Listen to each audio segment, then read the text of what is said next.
tell for me their story because we talked briefly about this in the yeah, previous conversation.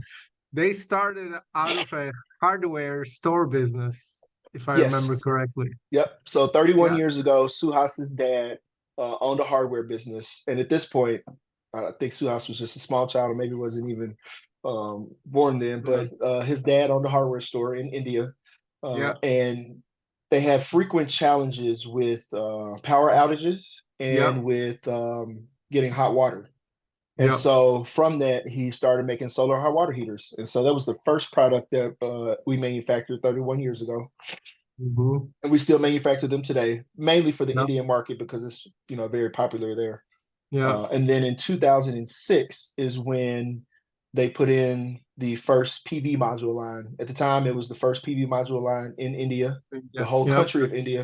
It was 15 megawatts, fully automated Wow. for the most part. And from there, they've just kind of consistently and conservatively grown the business. No debt, over $1 billion in assets. Wow. So That's incredible. they've done a really good job of slow and steady building the business, doing the right deals, not Yeah. taking out a bunch of debt, and putting the business in a position to where the things that you and I know that we experience in the solar business could take a company out if they're not in the right financial position. And so Yeah. I'm glad that we, like I say, virtually no debt, over $1 billion in assets.